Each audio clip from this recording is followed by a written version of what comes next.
Halo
Kak, Kak,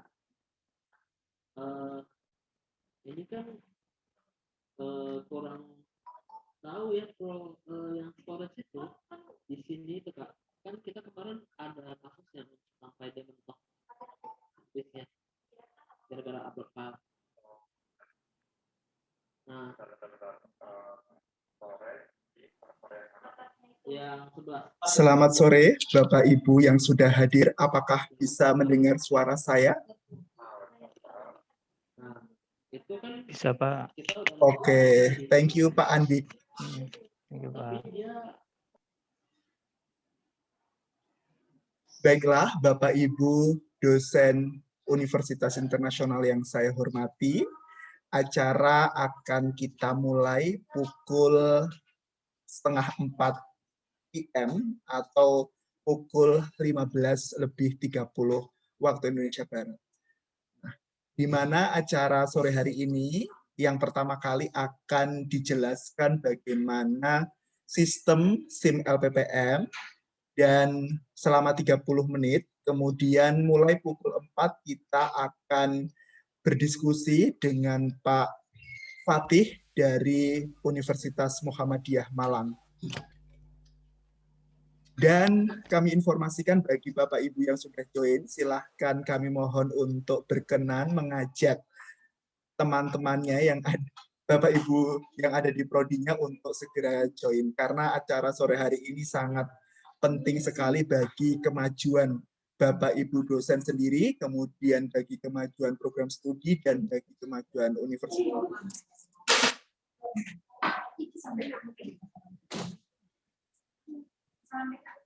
Baik dari LPPM juga sudah hadir, Dr. Wisnu Yono. Selamat sore Pak Wisnu.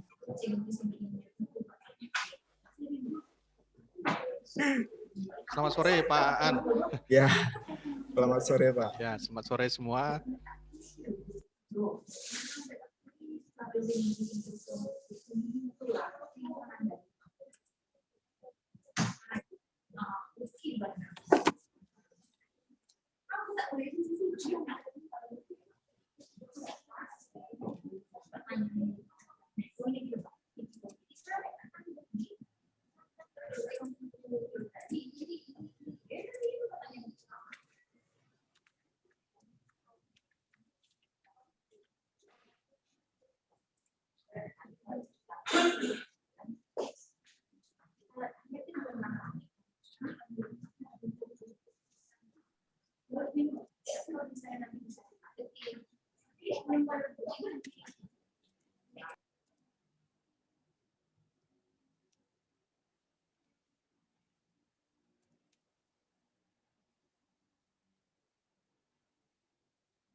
Baiklah, Bapak Ibu yang saya hormati, kami ucapkan selamat datang pada pertemuan mingguan dosen Universitas Internasional Batam yang akan kita mulai tepat pukul setengah 4 PM.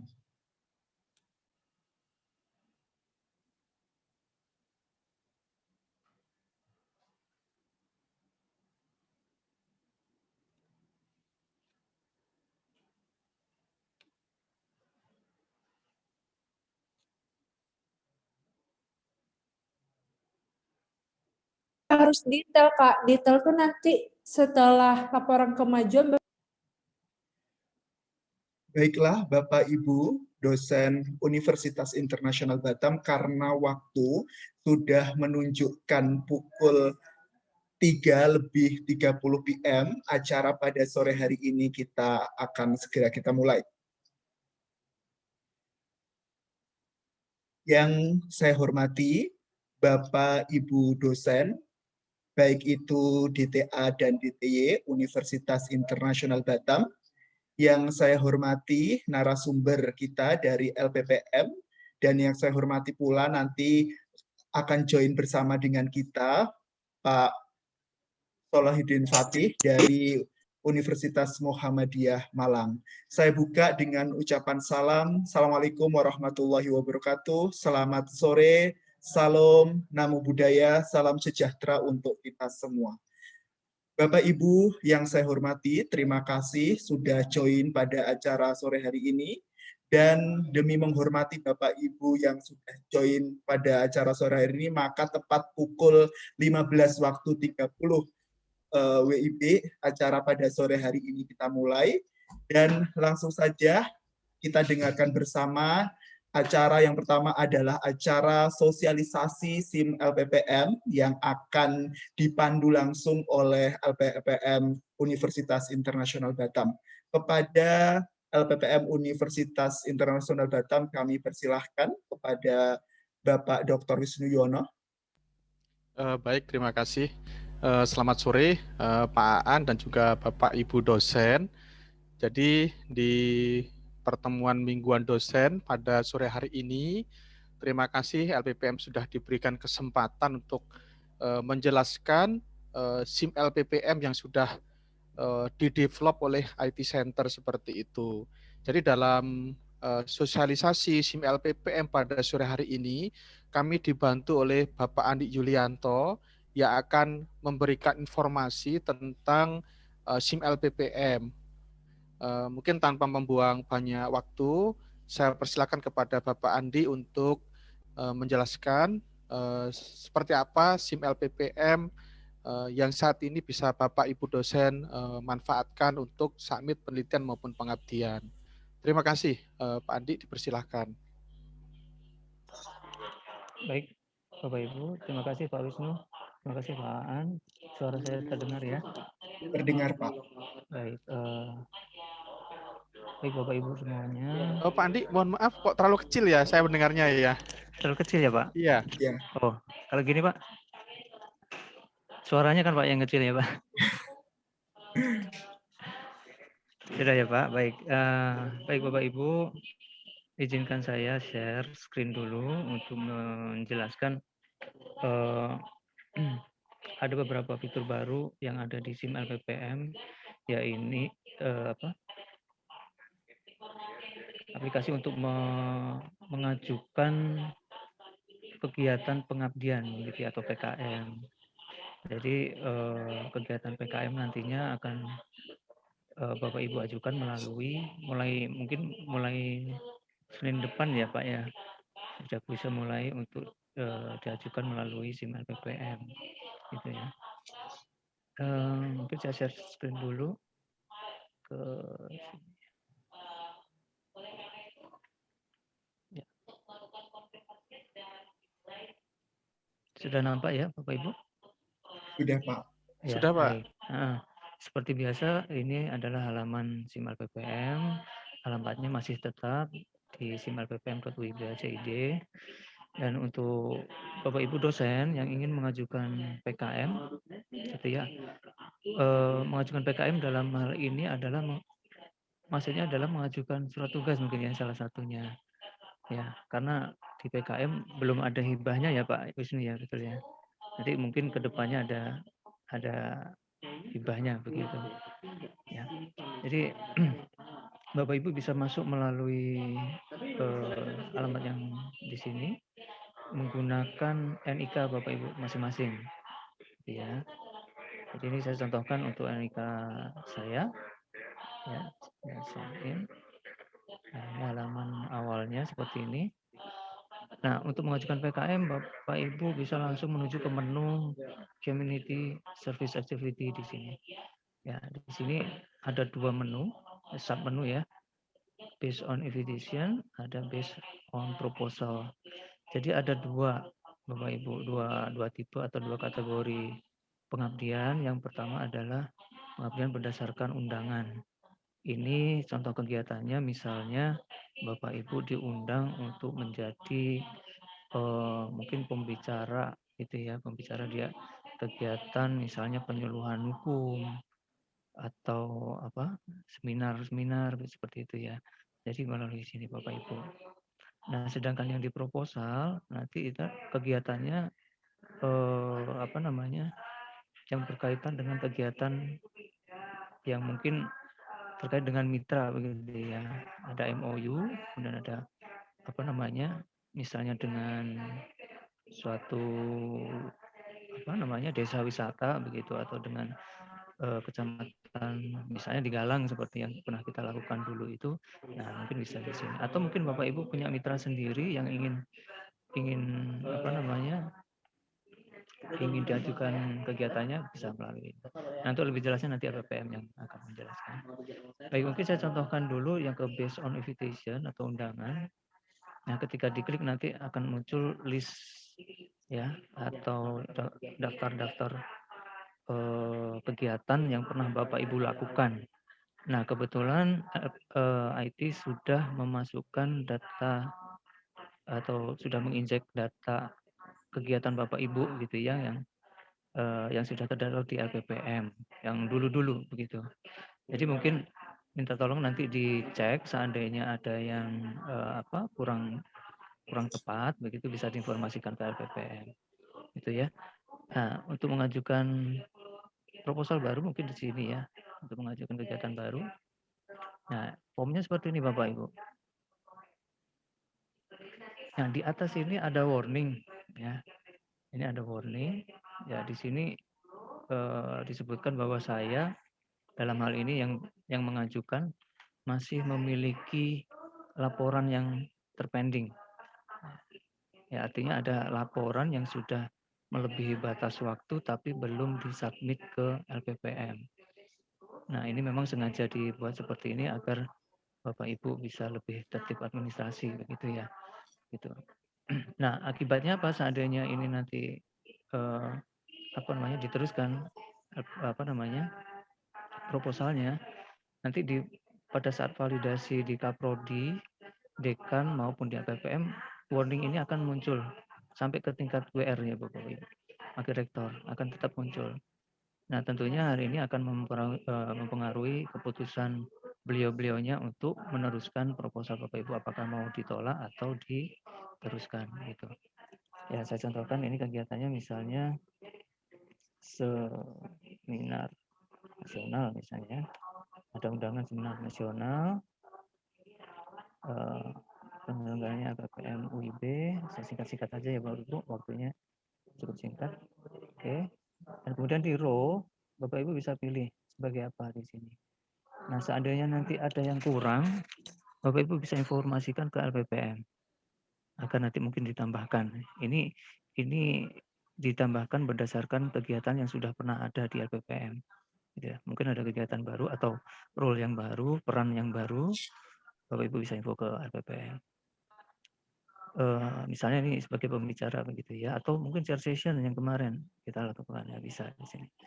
Ya, ini kita bisa pilih tanggalnya, kapan, mulainya, selesainya kapan. Walaupun 1 hari juga nggak masalah, Bapak Ibu diisikan sama saja. Jam mulainya kapan, kemudian ini partisipan, ini harus Bapak Ibu bisa menambahkan peserta gitu ya. Misalnya Bapak Ibu sendiri, nama saya sendiri gitu ya. Atau mungkin nanti nambah dari eksternal, seandainya Bapak Ibu punya kenalan begitu atau kolega, atau kalau misalnya nanti dicari di sini tidak ada, Bapak Ibu bisa nambahkan baru di sini ya. Seperti biasa Bapak Ibu. Bahkan student pun juga bisa Bapak Ibu masukkan di sini nanti. Ya, ini saya contohkan nama saya sendiri dulu. Nah, di sini Bapak Ibu sebagai dasar untuk approval, Bapak Ibu harus mengupload surat undangan. Jadi saya ada surat undangan ini sebagai dasar ya kegiatan Bapak Ibu. Nah, ini saya contohkan filenya dalam bentuk PDF. Jangan lupa di sini sudah ada keterangannya PDF. Oh ya, saya ke sini dulu, balik ke sini dulu Bapak Ibu. Saya mengingatkan aja bahwa penulisan judul, setiap judul ya, setiap judul baik itu proposal ataupun proposal penelitian maupun pengabdian, ditulis menggunakan huruf besar di awal saja. Title case ya Bapak Ibu. Karena masih kami temukan biasanya ditulis dengan huruf besar semua. Ya ini seharusnya tidak seperti itu ya. Karena sudah ada petunjuknya di sini. Baik, saya lanjutkan. Berikutnya adalah memasukkan nomor surat undangan. Nah, surat undangan yang mana? Surat undangan yang Bapak Ibu upload. Ya, surat undangan yang mengundang begitu. Berapa misalnya? Bisa masukkan aja. Nomornya misalnya seperti ini 2021. Ya, oh ini bulan 3 dari LPPM. Nah, kalau sudah bisa klik next. Nah, ini sudah halaman konfirmasi saja Bapak Ibu. Kalau sudah benar, Bapak Ibu bisa lanjutkan submit. Kalau masih mau revisi bisa dikembalikan gitu ya. Misalnya ini sudah oke. Nanti statusnya akan berubah menjadi submitted gitu ya, submitted. Nah, selanjutnya nanti Bapak Ibu tinggal nunggu validasi dari Kaprodi ya. Kaprodi, kemudian dekan dan LPPM gitu. Saya mungkin coba untuk masuk sebagai Kaprodi dulu ya. Bapak Ibu yang sebagai Kaprodi mungkin seperti ini Bapak Ibu halamannya. Nanti ada di menunya ya sebelah kiri ada based on invitation, ini listnya. Dan di sini ada proposal validation, Bapak Ibu bisa ke sini, Bapak Ibu Kaprodi. Ya, di sini ada list yang terpending approvalnya, Bapak Ibu bisa cari dan bisa di start verify di sini. Di sini ada sebenarnya. Saya contohkan yang ini dulu. Nah, di sini ada warning lagi Bapak Ibu di halaman Kaprodi ya. Bah, ini nanti ada di setiap member, terutama yang dosen internal ya. Kalau memang punya tanggungan pasti ya. Nah, ini bisa jadi dasar dari Bapak Ibu Kaprodi untuk meneruskan approvalnya begitu. Ini harus diisi Bapak Ibu Kaprodi ya. Bapak Ibu bisa ketik manual atau mungkin pakai ini aja, pakai template, tinggal klik aja di sini nanti keluar gitu ya. Nah, gini. Oke, ini bisa di approve. Nah, terus kalau sudah dia akan hilang di daftar ya. Baik, selanjutnya nanti ke dekan ya Bapak Ibu ya, ke dekan. Jadi saya coba masuk ke dekan dulu sebagai dekan. Halamannya sama Bapak Ibu ini ya, tinggal ke proposal validation aja, nanti ada list proposal yang akan di verify. Start aja verify, masih tetap muncul nanti di sini gitu ya. Oke. Jadi approve ya. Oke. Ya. Nah, kemudian setelah dari dekan nanti ke LPPM. Ya, ke LPPM, saya coba masuk ke LPPM sebagai LPPM.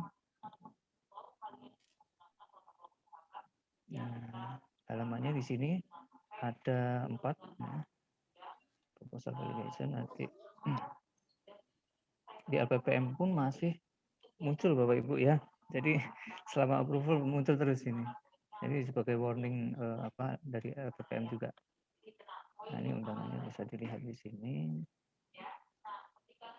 Oke, kalau sudah oke diokekan aja. Nah, di LPPM kalau sudah oke, nanti akan mencetak surat tugas, ya surat tugas. Bapak Ibu tinggal masukkan. Misalnya seperti ini. Ini contoh aja ya. Nanti prosesnya ada di LPPM. Bapak Ibu dosen nggak perlu khawatir kalau yang sebelah ini. Nah, surat tugas itu nanti seperti ini Bapak Ibu ya. Udah apa namanya? Udah bisa di-generate. Nah, setelah dari LPPM akan request approval ke WR atau wakil rektor, dalam hal ini nanti ke wakil rektor 1 ya, ke Bu Mei. Nanti saya coba masuk sebagai akun wakil rektor. Di sini ya ada proposal validation juga, validasi masih muncul juga Bapak Ibu. Ya. Nah, ini kemungkinan dari yang hanya bisa approval adalah sebenarnya dari WR ya. Kalau misalnya wakil rektor nanti mengizinkan ya nanti di approve, kalau tidak ya nanti decline. Alasannya nanti akan dijelaskan di misalnya mungkin laporannya diminta untuk selesaikan dulu gitu ya. Itu bisa nanti akan diinformasikan di kolom ini. Nah, kalau misalnya oh ini urgent gitu misalnya, pertimbangannya seperti itu ya, mungkin di approve gitu ya. Ya, ini saya contohkan di approve dulu.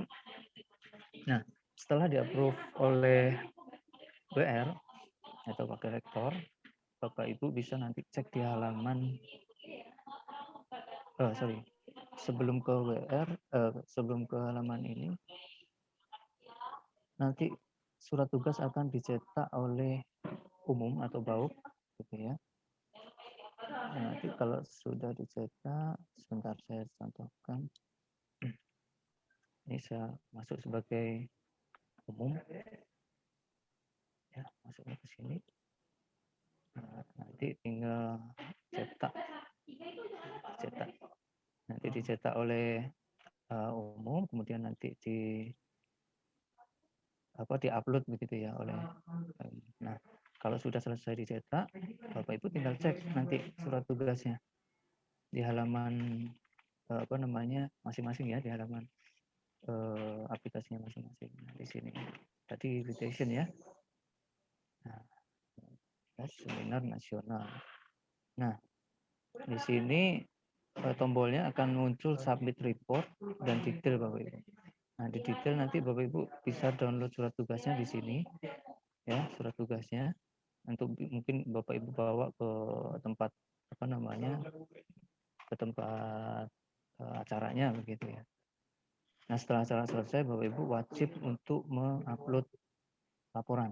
Nah, di sini tempatnya. Laporannya sederhana aja, ditulis nanti format mungkin bisa disampaikan oleh LPPM berikutnya begitu ya. Ini saya contohkan filenya seperti ini ya. Nah, setelah final report nanti LPPM akan memvalidasi ya, LPPM memvalidasi apakah sudah cukup laporannya gitu ya. Ini ya statusnya menjadi report validation ya. Ibu saya contohkan dulu.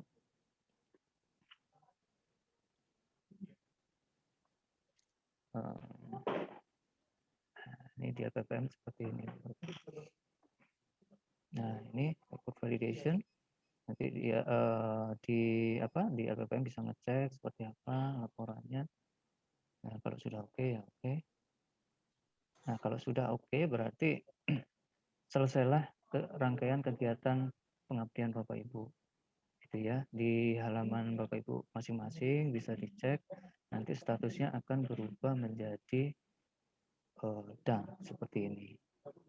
Ya, dan seperti ini, dan detailnya bisa ditinjau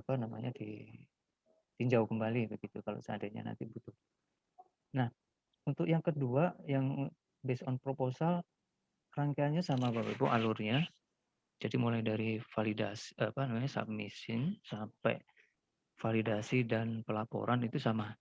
Yang membedakan adalah ini saja. apa namanya, bentuk form pada saat Bapak Ibu mengajukan, gitu ya. Di sini ada activity title, jadi kegiatan Bapak Ibu yang diajukan melalui proposal ini apa, misalnya kegiatan penyuluhan, gitu ya. Nah, misalnya seperti itu. Nah, di sini nanti Bapak Ibu bisa pilih kategori kegiatannya itu apa, gitu ya, atau pengabdian, ya, pengabdian misalnya. Ya, ini jenis-jenis apa namanya, atau kategori pengabdiannya seperti yang bisa dipilih gitu ya Bapak Ibu.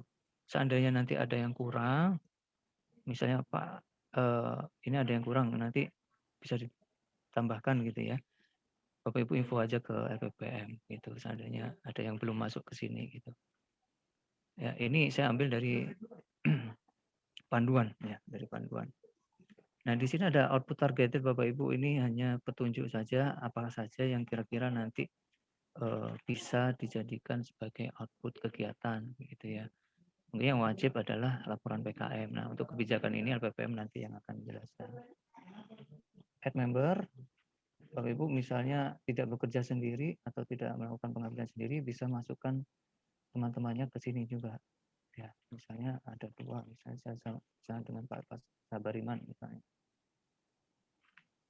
Nah, nanti bisa dimasukkan berdua dan seterusnya. Saya kira ini sama saja. Nah, kalau khusus untuk partner, ini mitra Bapak Ibu.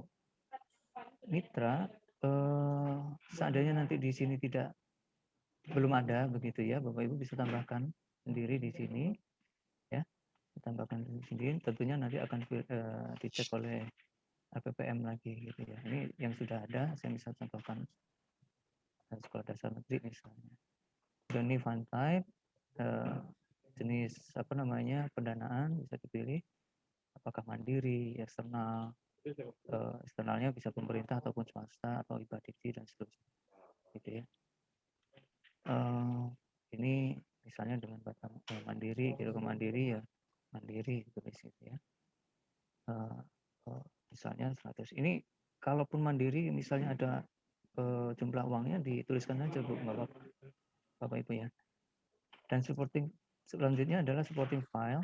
Supporting file ini misalnya apa namanya? Misalnya apa ya? Misalnya ada semacam apa ya Pak Wisnu ya? Biasanya kalau di proposal itu ya mungkin Ya, Pak. Ya, ini Pak, supporting file contohnya apa kira-kira yang bisa dilampirkan? Kalau MOU itu di mana, Pak ya? MOU ya? Iya. Oh, MOU ya. Mungkin bisa seperti kayak MOU atau mungkin bahkan undangan yang sifatnya apa namanya ya? Yang mengharuskan dia bentuk proposal gitu ya, mengajukan dalam proposal. Ya, nanti Bisa bisa juga didesain. proposal Pak Andi, proposal dari prodi, begitu bisa juga. Oh, proposal ya. Baik, jadi bisa dimasukkan ke sini Bapak Ibu. Nanti misalnya proposal gitu ya. Saya contohkan ini aja lah undangan gitu. Nah, kemudian proposalnya ini Bapak Ibu. Jadi ini adalah isi proposal Bapak Ibu masing-masing. Jadi ini seperti mengajukan KP gitu ya, anak-anak mengajukan KP gitu, mirip seperti itu Bapak Ibu. Jadi tinggal diisi aja di sini. Ini saya contohkan, saya copy aja dari sini biar cepat. Ada backgroundnya apa, skop dari kegiatannya apa saja, tujuan kegiatan, terus manfaat atau kontribusi, bagaimana melaksanakan pengabdiannya, PKM-nya, dan kalau pengabdiannya itu sukses itu kriterianya seperti apa. Ya, Bapak Ibu bisa jelaskan di sini semuanya. Kalau sudah di next. Nah, ini halaman konfirmasi saja. Tolong Bapak Ibu cek sebelum diklik submit ya Bapak Ibu ya. Seandainya yang kurang bisa diperbaiki lagi. Nah, ini submit. Ya, ini Bapak Ibu nanti status awalnya submitted. Nah, selanjutnya prosesnya sama seperti yang tadi saya jelaskan. Gitu. Nah, Bapak Ibu saya kira itu saja dari saya. Mungkin ada yang ditanyakan, silakan.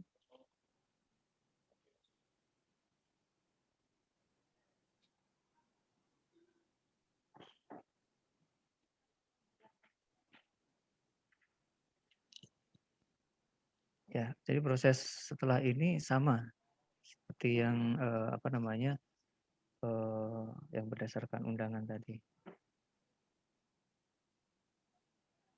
Ya, intinya sebenarnya membantu LPPM untuk dokumentasi karena dokumentasi selama ini mungkin masih belum baik gitu ya. Yang kedua agar pencetakan surat tugasnya cepat Bapak Ibu. Gitu ya.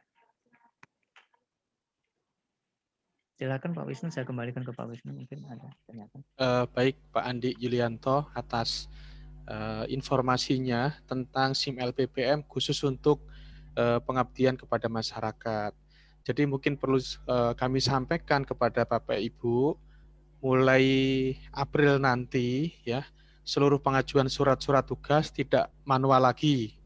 Ya, selama ini kan masih manual karena kita belum ada sistem yang memadai.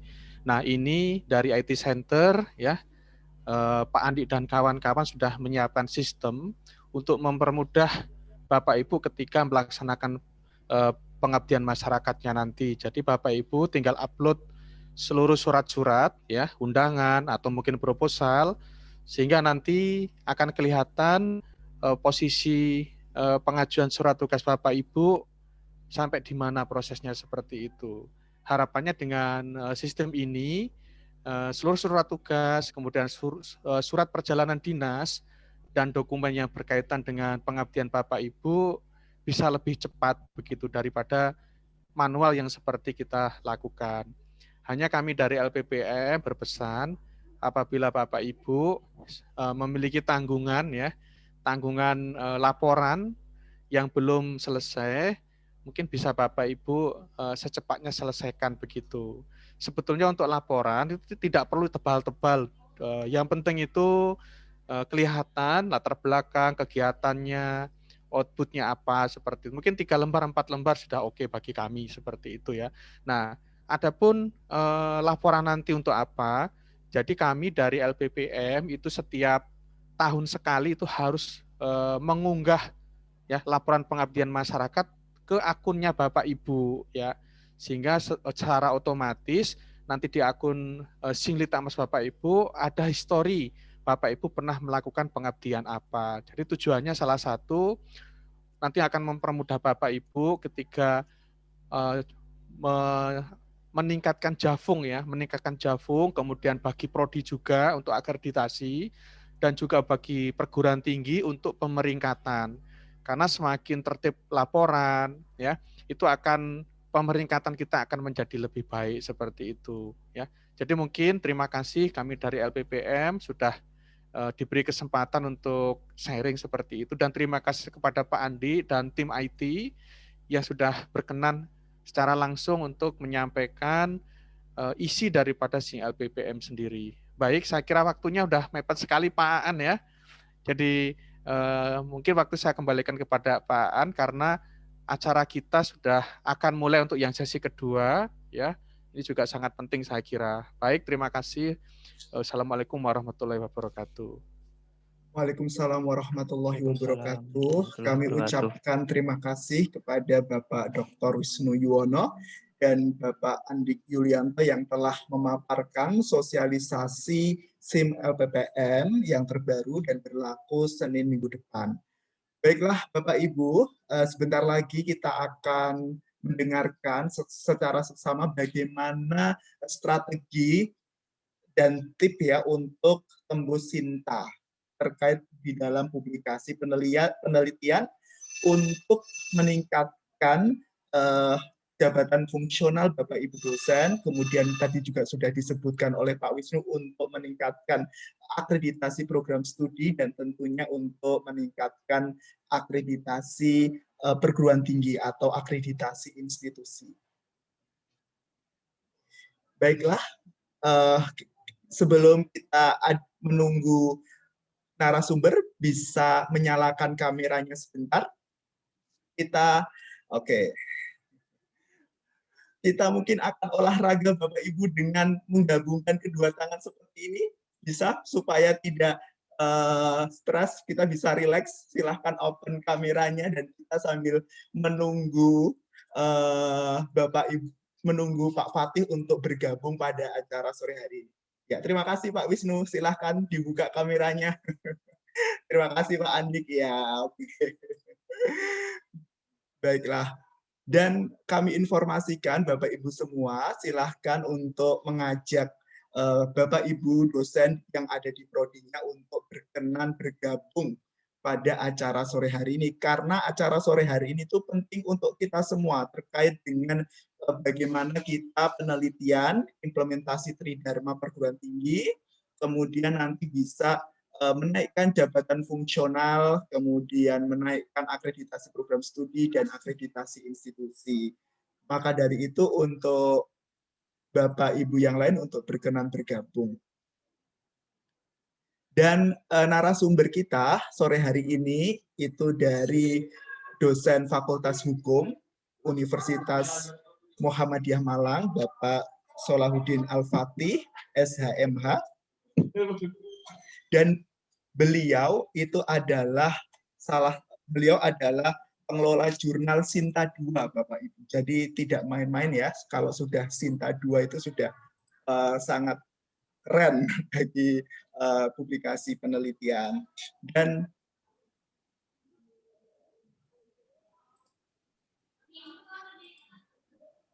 Dan Pak Solahuddin Al-Fatih sendiri itu juga merupakan teman riset dari Pak Hari dari IHUIB, jadi sudah dekat ya antara UIB dan Universitas Muhammadiyah Malang. Baik.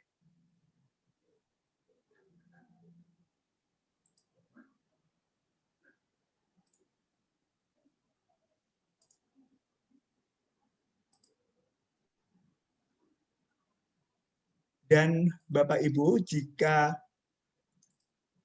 merasa bingung terkait dengan SIM LPPM, nanti bisa langsung bertanya kepada Pak Wisnu atau Pak Andik, atau langsung ke LPPM langsung.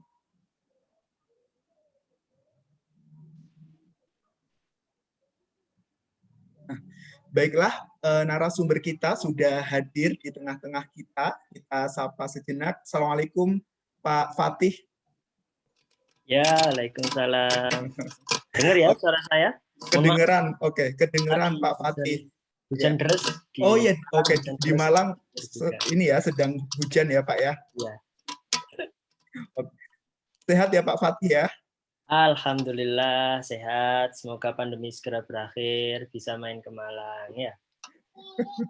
Baik, terima kasih Pak Fatih. Baiklah Bapak Ibu yang saya hormati, berhubung narasumber yang kedua sudah hadir pada acara sore hari ini, langsung saja kita mulai acara pada sore hari ini dengan narasumber Bapak Solahuddin Al-Fatih.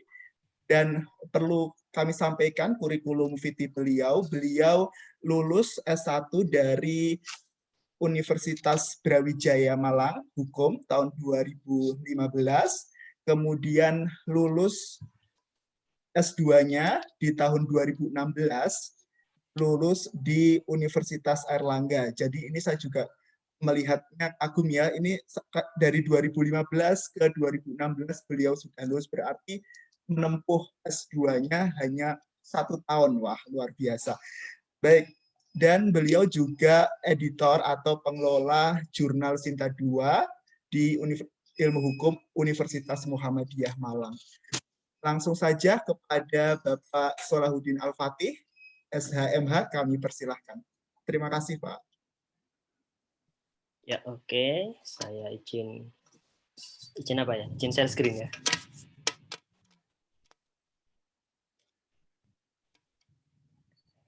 Kelihatan ya? Kelihatan, Pak.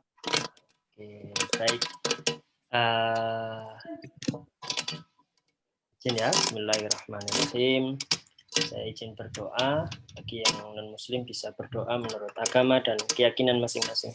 Raditu billahi rabba wa bil islami dina wa bi muhammadin nabiyya wa rasulah rabbi zidna ilma wa rizqni fahma, amin. Semoga Allah Subhanahu wa taala, Tuhan yang Maha Esa, memberikan kita kesehatan, keberkahan waktu, ya, kemudahan dalam menuntut ilmu dan segala aktivitas baik kita ya. Kalau yang sekarang kan nikmat sehat yang luar biasa. Ini kalau nggak pandemi berarti saya diundang ke Batam ini ya, main-main ke sana. Baik,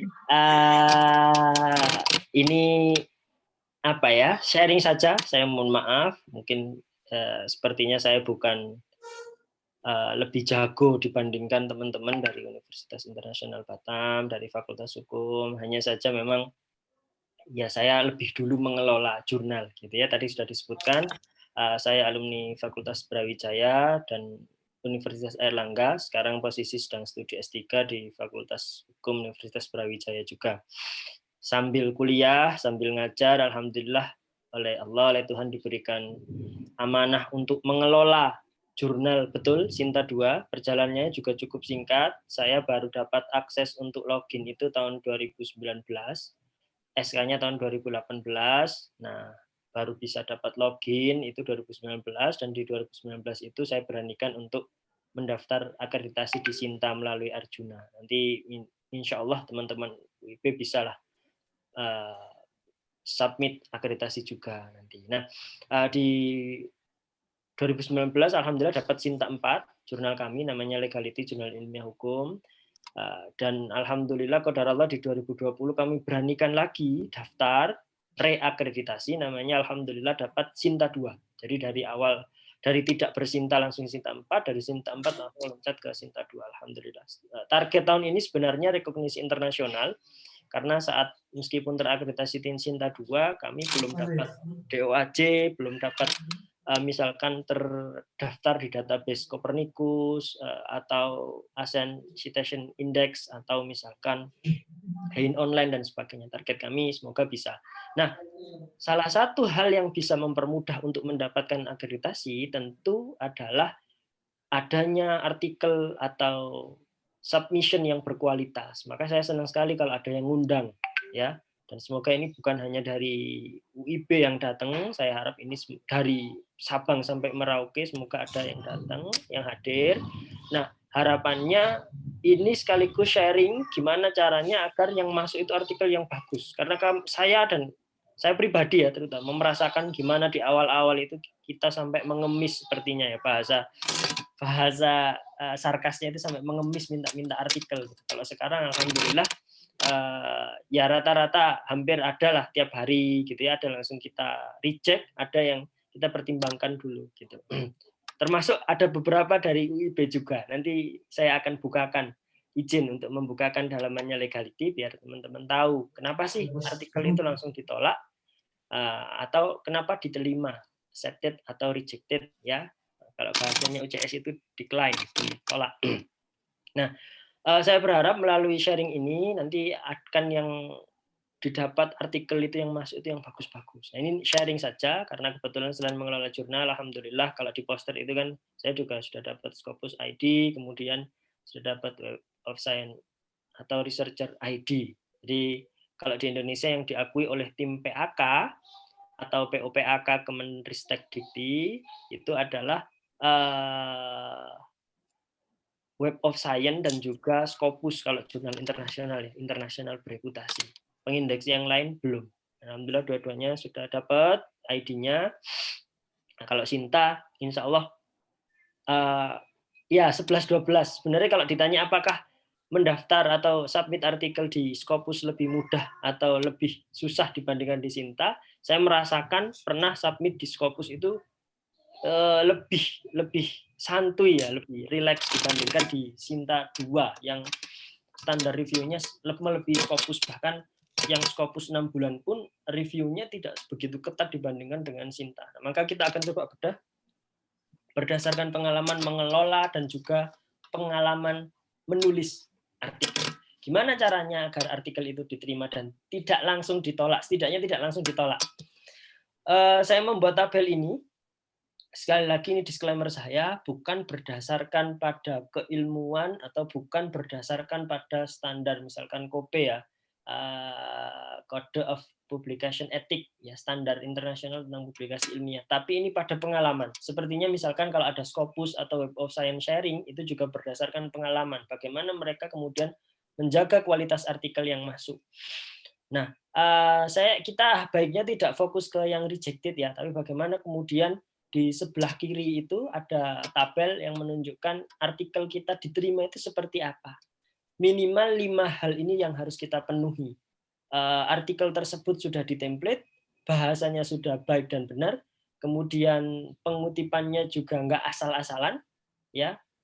Ada novelty atau temuan baru dan juga ada kontribusi keilmuan. Misalkan Bapak Ibu fokusnya di bidang hukum agraria, gitu ya, maka berikanlah solusi yang baik di bidang itu, gitu ya. Saran saya memang menulis itu yang sesuai dengan passion kita. Jadi jangan memaksakan untuk kemudian menulis, wah ini bagus nih, sekarang sedang eranya kecerdasan buatan, artificial intelligence. Tetapi sebenarnya kepakaran kita di hukum administrasi negara. Kalau saya hukum pemilu dan hukum tata negara termasuk hukum HAM. Maka kalau bisa jangan dipaksakan. Ya, boleh menulis di topik itu tetapi yang ada irisannya dengan kepakaran atau yang sering kita tulis dan kita ajarkan mungkin di kelas-kelas. Nanti dengan demikian maka tabel yang kiri ini yang accepted ini akan dengan mudah nanti kita dapatkan. Akan dengan mudah kita penuhi, ya. Nah, yang kanan itu nanti kita sambil lalu saja agar kita fokusnya tidak ke yang ditolak, gitu ya. Kadang kalau di agama saya itu ana inda abdi dzani. Kata Tuhan, saya itu tergantung prasangka hambaku. Jadi kalau kita itu sudah suudzon, kita itu sudah berburuk sangka, aduh kayaknya artikel ini nggak bakal lolos. Betulan, nggak bakal lolos. Jadi baru submit di OJS, Open Journal System itu 2 hari, bahkan saya pernah itu 1 hari. 1 hari itu langsung ditolak, besoknya langsung ditolak.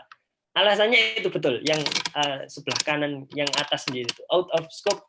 Jadi di luar dari topik yang diinginkan oleh jurnal tersebut. Karena dari awal kita sudah, aduh kayaknya ditolak nih. Cobalah nekat gitu. Ya kalau bonek atau bondo nekat kata Persebaya dan orang-orang Surabaya itu enggak bisa. Untuk jurnal itu enggak bisa. Asal-asalan gitu enggak bisa. Ya, enggak bisa. Jadi harus memang dikerjakan dengan sungguh-sungguh. Nah, yang kanan kita tutup dulu ya, kita tutup yang rejected, kita akan fokus ke yang kiri agar artikel kita itu benar-benar bisa diterima oleh jurnal Sinta. Nah, targetnya ini kan Sinta ya. Nah, tapi saya berharap sih bukan Sinta 6 atau 5 ya, kalau bisa langsung Sinta 2. Karena poinnya di PAK itu cukup besar. 25 kalau nggak salah ya, 25. Jurnal nasional terakreditasi baik itu 25. Lumayan kalau sudah jurnal 2 saja sudah 50 gitu ya.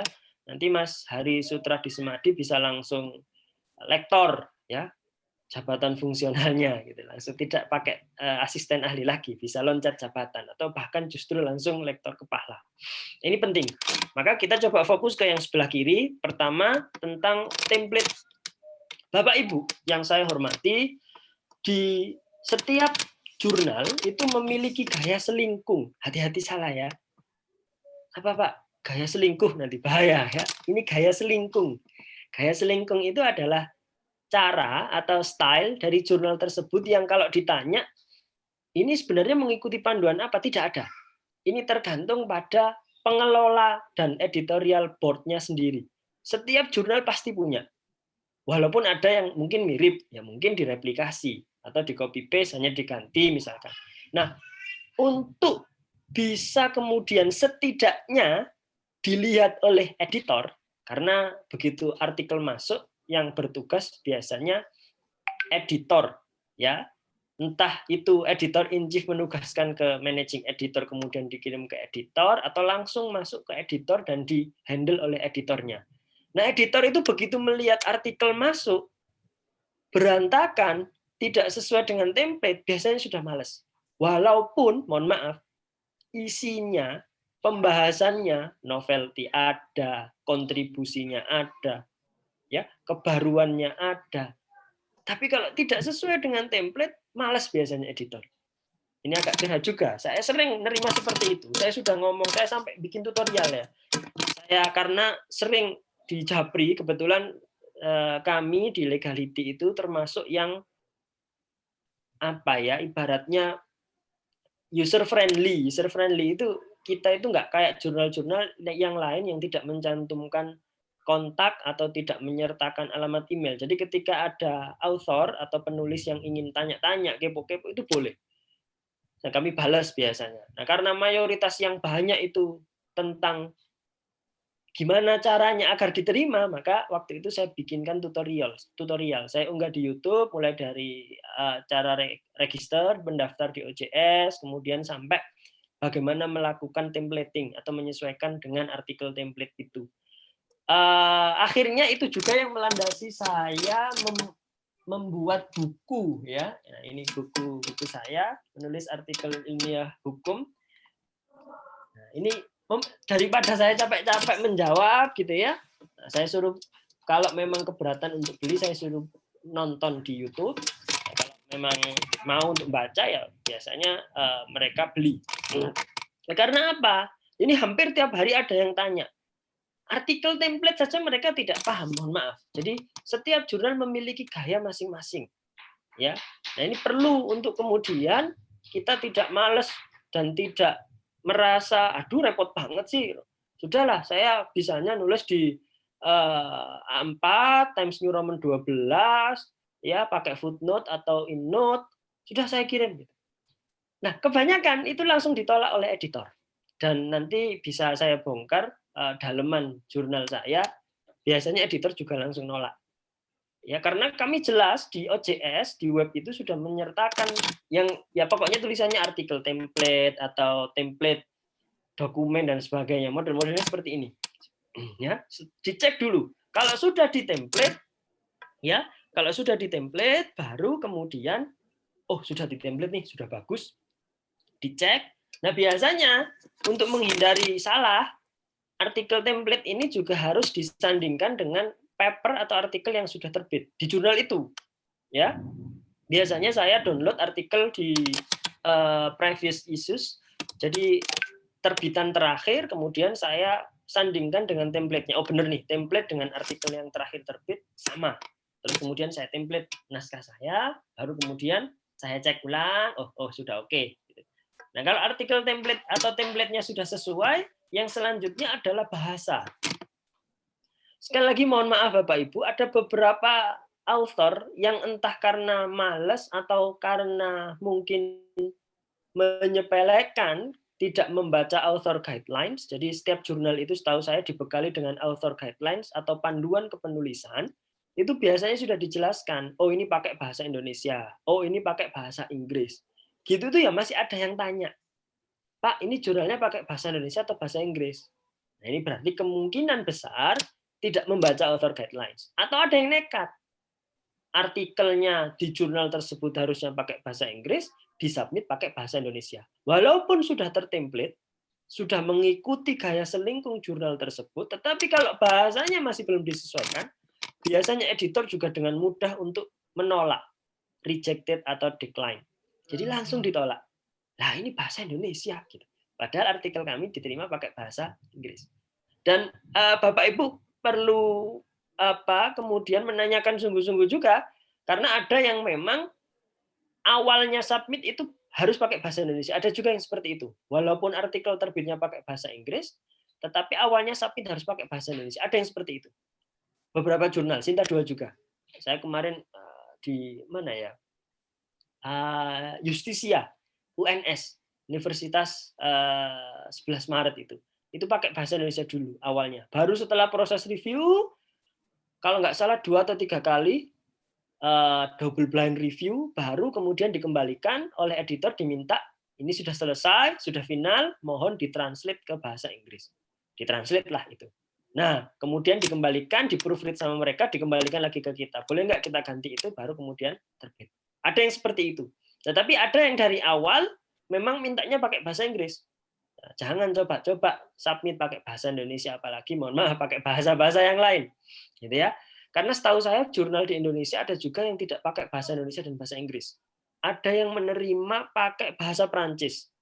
Jurnalnya Fakultas Hukum Universitas Muhammadiyah Ponorogo itu pakai bahasa Prancis. Jadi dia menerima bahasa Prancis dan bahasa Inggris. Justru tidak ada pakai bahasa Indonesia. Saya nggak tahu gimana caranya. Tapi submitnya pakai bahasa Indonesia. Nah ini diperhatikan. Jangan sampai kemudian kita di awal sudah ditolak gara-gara bahasanya. Nah, ini dicek ya. Kalau bahasanya anak sekarang gampang pakai translate itu kan, mumpung di awal misalkan pakai Google Translate atau online translator itu bisa. Tetapi kemudian nanti diperhalus, begitu selesai sudah mau diterima itu nanti ditambahi pakai aplikasi Grammarly dan sebagainya. Kalau pakai bahasa Inggris ya, atau bahkan nanti pakai proofreader tersumpah atau pakai penerjemah tersumpah untuk mengecek penggunaan grammar, kosakata yang bagus sesuai ejaan bahasa Inggris, entah itu aksen British ataupun Amerika. Kemudian yang ketiga, sitasi, Bapak Ibu. Jadi nomor 1 sampai 3 ini berkaitan dengan ketentuan administratif, bukan substansi ya, bukan materinya, tetapi ini penting untuk menjadi garansi bahwa artikel kita setidaknya dicek dulu lah, dilihat dulu lah sama editor. Ya, saya beberapa kali menerima sudah di template, bahasanya sudah bahasa Inggris, tetapi citasinya itu tidak sesuai dengan author guideline. Dan ada yang ngotot, penulisnya ngotot, loh, kayaknya yang kemarin pakai ini gitu ya. Padahal dalam dunia jurnal itu sangat dinamis. Misalkan tahun ini Bapak Ibu submit di jurnal A, bisa jadi tahun depan template dan panduan kepenulisan atau author guidelines itu berubah. Misalkan tahun ini citasinya modelnya footnote, tahun depan modelnya body note, bisa. Sangat memungkinkan. Jadi template atau author guideline itu sangat dinamis untuk berubah. Maka jangan ngotot kalau seandainya, loh, kayaknya yang kemarin saya submit tahun lalu masih pakai ini. Iya, karena template-nya baru berubah tahun ini. Nah, saya mengalami seperti itu, ada yang ngotot gitu. Dan kayaknya di tahun 2021 ini hampir semua pengelola jurnal Sinta, terutama yang sudah Sinta 3, 2, atau bahkan 1 itu menggunakan reference manager atau aplikasi software yang membantu kita, membantu penulis dan juga editor dan juga reviewer untuk melakukan tracking secara lebih efektif dan efisien ya terhadap citasi. Ya, kita biasanya menggunakan reference manager yang umum di Indonesia itu Mendeley dan juga EndNote. Mendeley itu kepunyaannya Elsevier, satu pabrik dengan Scopus, sementara EndNote kepunyaannya Clarivate Analytics, jadi kepunyaannya Web of Science. Nah, satu lagi yang biasa digunakan adalah Zotero. Tapi kalau saya lihat di Jurnal Hukum Indonesia, sejauh ini masih Mendeley yang paling banyak dipilih, dan yang kedua adalah EndNote. Karena beda. Secara umum, ya model citasinya, kalau Bapak Ibu pernah tahu footnote, itu kalau masuk di Mendeley, biasanya istilahnya adalah Chicago Manual Style. Ada beberapa edisi, ada yang edisi full note, ada yang cuma author dan date. Nah, kalau body note itu biasanya apa? American Psychological Association, ya, edisi yang ke-7 yang terbaru, seingat saya. Nah, ada 2 itu yang paling lazim biasanya. Ada beberapa juga jurnal yang pakai Vancouver. Vancouver itu dia pakai footnote, tetapi masuknya di daftar pustaka nanti urut 1, 2, 3, 4, 5 dan seterusnya. Ya, nah. Kalau yang masih pakai manual, biasanya sarannya editor adalah menggunakan reference manager. Kenapa harus pakai reference manager? Karena dengan bantuan reference manager, author itu tidak akan kesulitan untuk menuliskan ulang apa yang sudah dikutip di naskah dengan apa yang nanti akan muncul di daftar pustaka. Istilahnya ada yang pakai reference, ada yang pakai bibliografi. Karena akan otomatis muncul.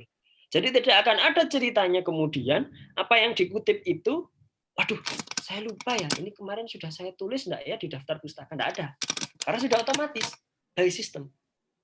Pakai Mendeley atau pakai EndNote itu tadi, termasuk Zotero.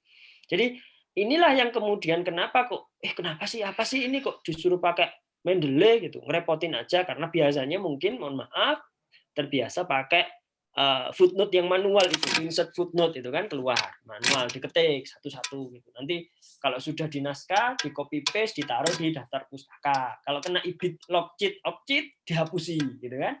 Nah, sementara kalau pakai Mendeley, aplikasi bantuan itu tidak pakai seperti itu.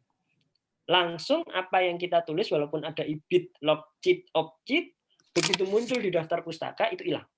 Yang ada hanyalah sumber primer atau buku atau jurnal yang dirujuk langsung di artikelnya. Jadi ada beberapa yang menjadikan, wah ini kok nggak pakai reference manager, saya kembalikan. Atau bahkan langsung ditolak. Tapi nanti ada keterangannya, silakan submit ulang kalau sudah melihat author guideline, gitu saja.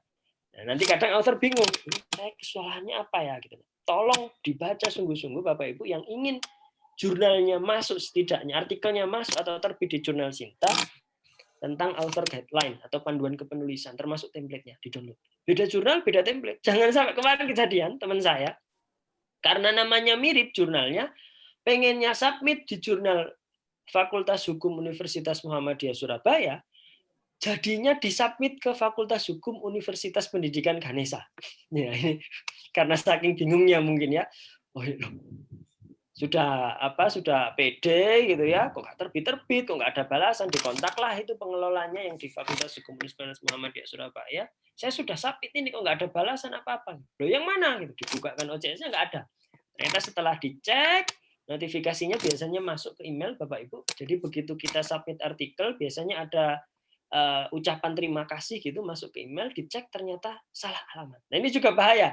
Biasanya pengelola jurnal akan langsung menolak, akan di-reject. Nah ini kan bukan template di jurnal saya, kok disubmit ke saya gitu. Karena salah alamat. Jadi 1 sampai 3 mulai dari template, bahasa dan sitasi ini berkaitan dengan administratif. Mungkin seolah-olah tidak penting, tapi bagi kami pengelola jurnal ini penting banget. Karena ini memakan waktu Bapak Ibu.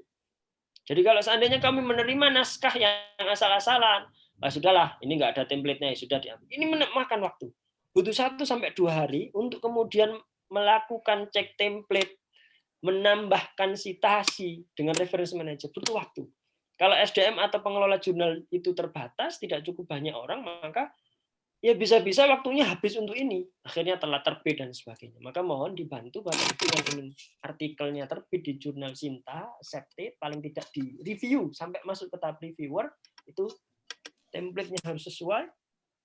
Kemudian bahasanya juga sudah disesuaikan dan juga sudah menggunakan reference manager. 1, 2, 3 ini kunci administrasi yang kadang dilupakan oleh beberapa orang. Nah, selanjutnya kita masuk ke substansinya, materinya.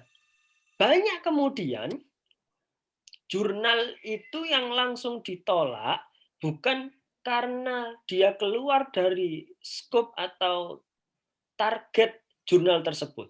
Jadi ada beberapa jurnal, misalkan jurnal Jurisprudence. Apa ya jurnalnya namanya? Jurisprudence. Apa? Iya, kalau nggak salah Jurisprudence. Saya agak lupa. Punyanya Fakultas Syariah Universitas Islam Negeri Maulana Malik Ibrahim Malang. Setiap terbitan itu hampir punya topik, walaupun dia nggak menyebutkan topiknya. Maka di situ novelty-nya jelas. Dan mayoritas jurnal ini topiknya adalah tentang hukum ekonomi, dan ekonominya yang syariah. Nah, kalau misalkan nulis tentang muamalah atau penggunaan mata uang dinar dirham di Indonesia, itu kemungkinan masuk.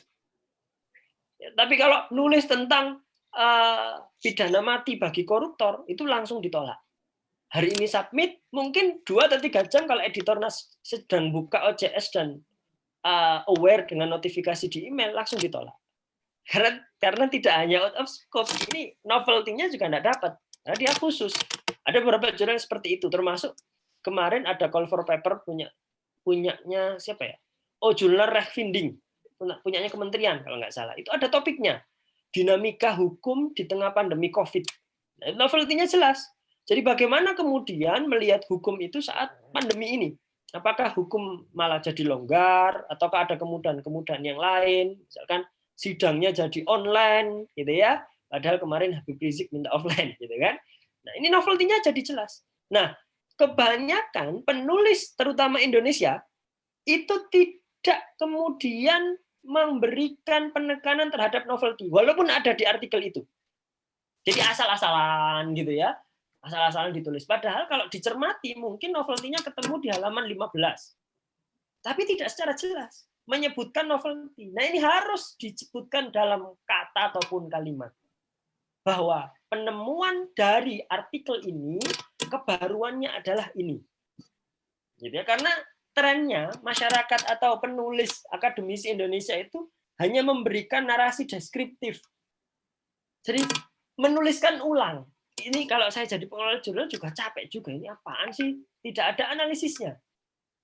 Ya, saya bulan lalu nolak. Kayaknya mahasiswa S2 di Fakultas Hukum Brawijaya. Saya tolak. Langsung saya tolak karena itu tadi isinya hanya memindah apa yang ada di peraturan perundang-undangan ditulis di situ. Apa ya judulnya? Saya agak lupa. Nanti bisa kita coba lihat di halamannya legality. Jadi kebanyakan tidak ada novelty memang, tidak ada penemuan, tidak ada kontribusi keilmiahan di situ. Jadi ya sekedar memindah kayak misalkan oh ini ada fenomena baru nih tentang bagaimana penggunaan mata uang digital, cryptocurrency gitu. Nah itu cuma ditulis kalau ada yang namanya Bitcoin, ada yang namanya apa gitu ya, ditulis saja sudah. Nah, terus orang juga tahu kalau ya iya memang di dunia ini sekarang sedang tren itu gitu. Mana novelty-nya? Nah, novelty itu harus muncul entah itu sebagai kesimpulan di bagian penutup biasanya kan ada kesimpulan atau di saran. Novelty-nya misalkan sarannya agar Amir Zaim Saidi tidak ditangkap dengan dakwaan mengedarkan mata uang selain rupiah, misalkan ini ada fenomena ya, kalau nggak di Bekasi atau di Depok waktu itu ada pasar muamalah yang menggunakan mata uang dinar dan dirham, termasuk fulus dari emas dan perak. Ini kan ditangkap dengan dakwaan melanggar undang-undang mata uang.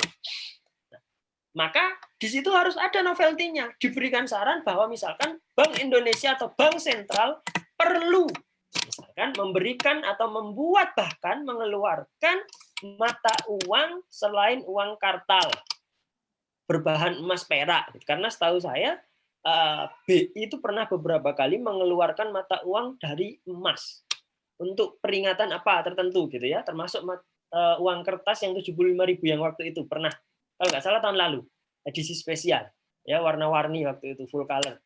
Nah itu harus ada. Ini novelty. Itulah yang menjadi kekhasan artikel ini. Nah, Indonesia itu enggak. Masyarakat atau akademisinya itu langsung ya ditulis, apalagi yang sudah umum, mohon maaf, topik-topik yang sudah umum yang itu ditulis berulang-ulang.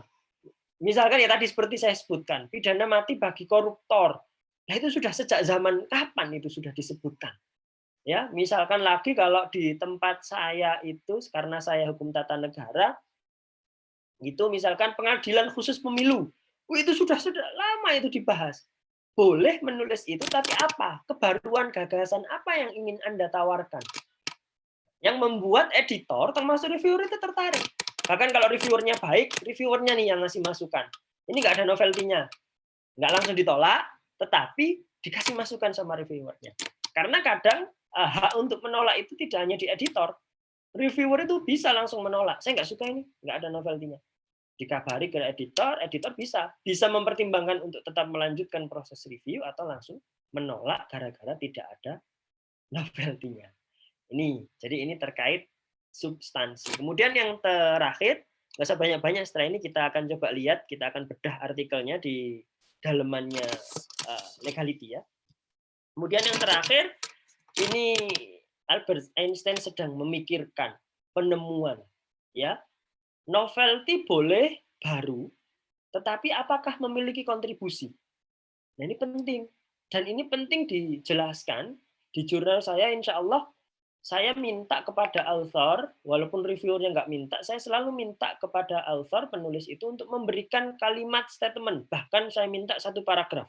Satu paragraf khusus yang menjelaskan tentang kontribusi keilmiahan atas ilmu, atas paper yang sedang ditulis.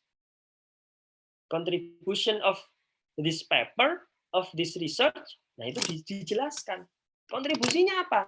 Oh, ini ditulis tentang misalkan tentang pengujian satu atap terhadap undang-undang di Mahkamah Konstitusi misalkan. Jadi kalau sekarang kan hanya beberapa yang ke Mahkamah Konstitusi ya, undang-undang terhadap undang-undang dasar. Yang lain di bawahnya undang-undang itu ke Mahkamah Agung. hak uji materi. Nah, ini digagaslah satu atap melalui MK. Ada justifikasinya, kontribusinya apa? Karena MA dan lembaga atau ruang-ruang kamar-kamar di bawahnya biar berfokus pada proses due process of law, ya, law enforcement, bukan lagi ngurusi tentang pengujian terhadap peraturan perundang-undangan misalkan. Nah, ini ada kontribusinya jelas.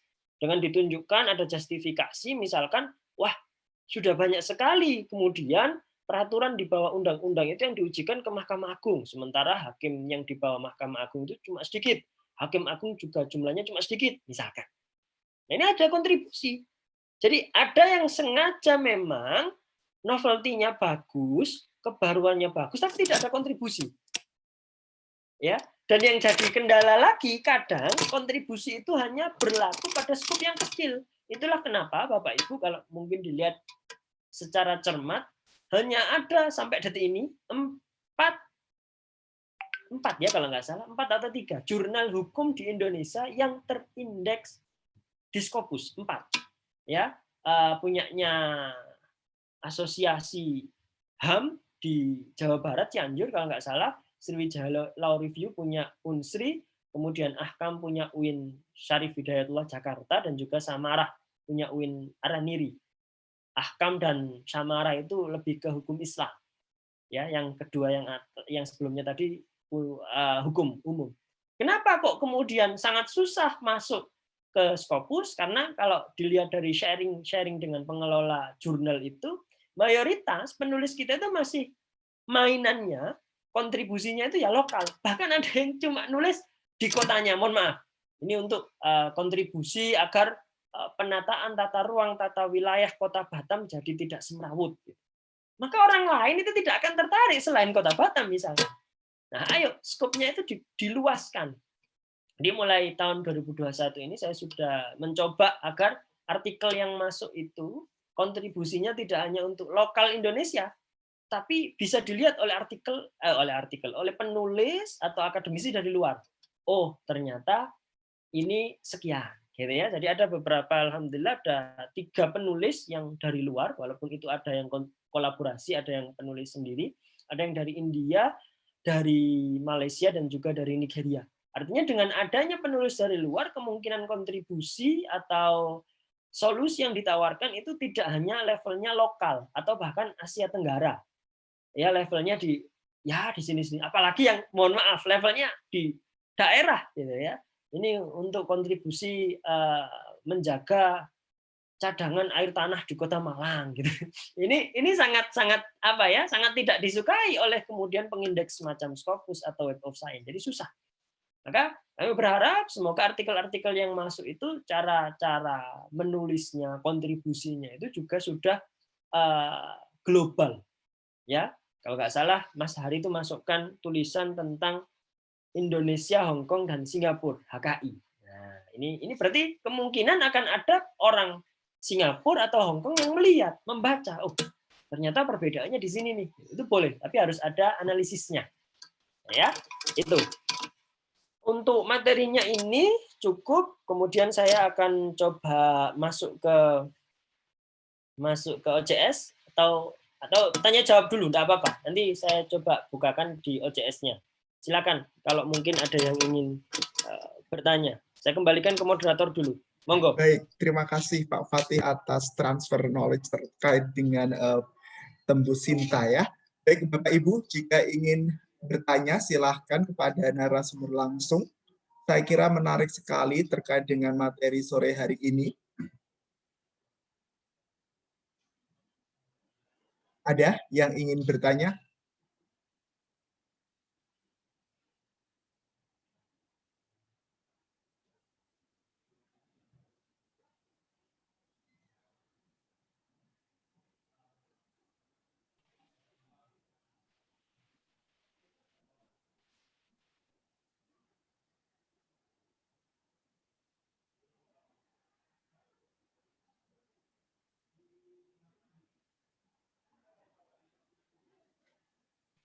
Enggak ada? Saya lanjutkan? Ya, baik Pak. Kami persilahkan untuk melanjutkan materinya. Oke, ya. Saya lanjutkan ya. Saya izin membukakan dalaman ya. Dalaman itu ibaratnya ya kayak kalau mau masuk ke suatu gedung ada front office-nya. Saya akan bukakan front office-nya. Mohon jangan dihack ya. Nanti yang hacker malah dihack web saya. Jangan. Oke. Bapak Ibu yang saya hormati, ini tampilan dalaman dashboard dari Legality. Nah, jurnal yang saya kelola, sebenarnya saya memiliki akun untuk masuk ke beberapa jurnal, tapi karena saya yang menjadi editor in chief dan saya yang bertanggung jawab terhadap kualitas artikel di Legality ini, saya coba bukakan. Ini yang sedang aktif itu ada sekitar 10 ya. Ini untuk volume terbitan bulan ini sudah terpenuhi. Nah, ini 10 ini termasuk punyanya Mas Hari nih, punyanya Mas Hari. Belum dikembalikan revisinya. Nah, ini dalamannya. Kemudian kita akan coba lihat yang diarsip. Jadi di arsip itu bisa saja karena ditolak atau karena ada beberapa hal ya diarsip. Nah, kita coba ya lihat yang paling atas. Ini Tan, saya nggak tahu nih. Ini biasanya nama belakang. Kita coba lihat artikelnya. Kenapa? Ini ditolak. Ini ditolak. Coba kita lihat. Ini pasal karet Undang-Undang ITE. Kenapa kok ditolak? Coba kita lihat. Jadi di sini editor akan melihat ya bahwa ini adalah artikel utama. Bapak Ibu ketika submit artikel biasanya akan diminta artikel utama dan supplementary files atau artikel penunjang, entah itu berisi data, tabel, atau misalkan kalau ada ini sudah dicek dan lolos Turnitin dan sebagainya itu boleh. Tapi ini artikel utama. Sang author cuma mengirimkan ini. Coba kita lihat kenapa kok artikel ini ditolak langsung oleh editor.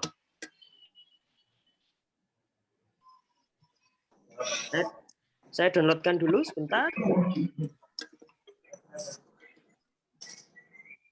Sedang loading. Oh, tugas UTS. Ya. Bapak Ibu, jangan coba-coba kemudian melakukan submit ke jurnal dengan mode seperti ini. Ini mode Turnitin. Seingat saya ini mode Turnitin. Jadi artikel dari Turnitin di-download, kemudian disubmit ke jurnal. Ini jelas langsung ditolak. Ya, berapa persen? Ini artikel utamanya ya, 18%. Rata-rata di jurnal nasional, Sinta, itu biasanya di bawah 20%. Meskipun saya pernah tahu ada yang di bawah 25%. Ya antara itu, 20-30%. Ini sebenarnya lolos Bapak Ibu kalau dari segi Turnitin. Akan tetapi, yang menjadi tidak lolos, kemungkinan besar analisis saya adalah karena ini tidak sesuai template. Coba kita lihat. Autornya namanya Kendritan, tugas UTS perancangan undang-undang. Oh, Universitas Internasional Batam ini. Ini tidak rekayasa ya. Ini asli ya, saya download. Ternyata ini dari Universitas Internasional Batam. Saya nggak tahu. Ini sepertinya mahasiswa mungkin. Tugas UTS secara Turnitin lolos, tapi ini tidak ditemplate. Pakai bahasa Indonesia, ya. Dari Universitas Internasional Batam, pakai bahasa Indonesia. Jadi ini langsung ditolak oleh oleh editor. Terlihat ya. Nah, langsung ditolak oleh editor. Seperti ini langsung dilewati. Kenapa? Ya untuk mungkin menurut editor ya lebih memberikan kesempatan untuk yang memang sungguh-sungguh. Jadi harus ada template-nya. Harus mengikuti author guideline-nya. Ya, oke, ini kita close dulu. Kita coba lihat artikel yang lain.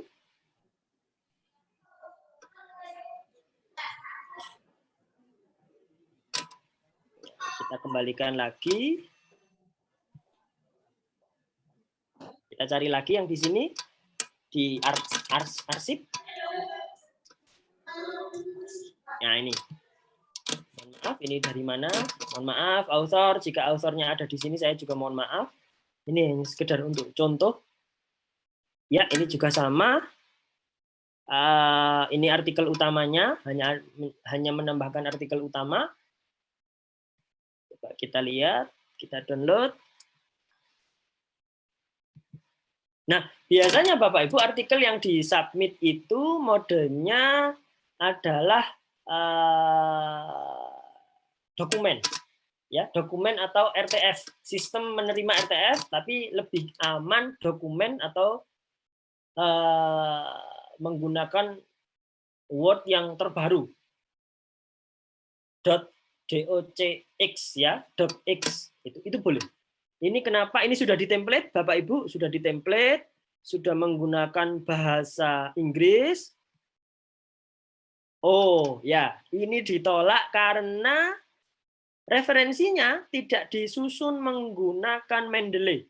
Jadi kalau menggunakan Mendeley akan ketahuan di laptop atau di komputer yang telah menginstal Mendeley dan Mendeley desktop itu akan ketahuan. Oh, artikel ini menggunakan Mendeley. Oh, artikel ini menggunakan EndNote.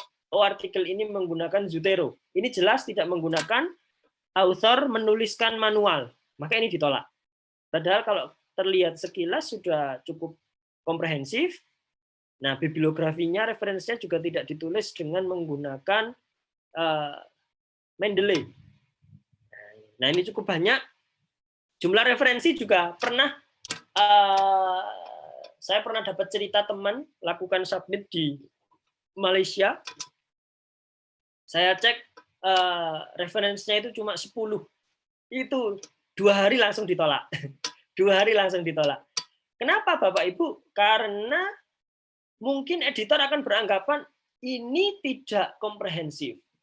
Jumlah rujukannya terbatas. Jadi jumlah referensi yang banyak membuktikan bahwa author atau penulis itu telah melakukan sebuah proses ilmiah yang mungkin sangat panjang, juga sangat sistematis dan terukur. Semakin banyak referensi, mungkin semakin berkualitas artikel tersebut. Mungkin ini asumsi saya. Kenapa kok itu ditolak dalam 2 hari? Dan tidak ada alasan. Alasannya hanya tidak sesuai dengan ketentuan kami. Ini juga, artikel ini juga ditolak.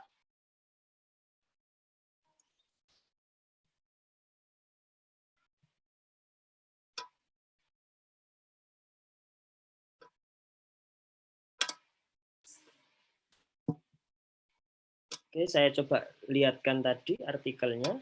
Sebentar. Artikelnya tadi nggak keluar ya ternyata. Yang contoh kedua tidak kelihatan, Pak. Ya, karena itu pakai apa? Penulisnya pakai Word. Ya, sebentar, saya bukakan.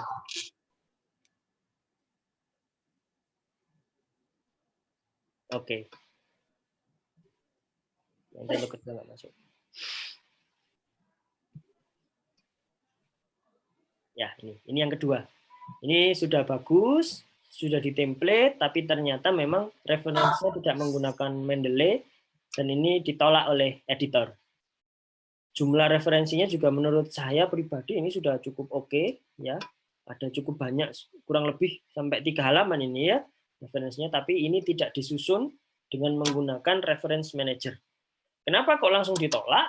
Biasanya kalau tidak menggunakan reference manager, editor dan reviewer akan sulit melacak. Ini benar nggak sih dikutip di artikel? Akan capek kalau melihat satu-satu. Oh, ini Joko, di sini ada, di reference ada nggak, gitu, harus bolak-balik. Sementara kalau menggunakan reference manager, itu langsung tampil, langsung keluar otomatis. Antara yang dikutip di artikel dengan yang ditampilkan di reference atau bibliografi itu menjadi hal yang sinkron. Oke, 2 saja yang dicontohkan, jangan banyak-banyak, nanti tambah nervous, nggak jadi nulis. Ditanya artikel yang baik itu artikel apa? Artikel yang selesai ditulis. Nah, gitu. Saya kembalikan ke moderator, semoga ada yang ingin diskusi.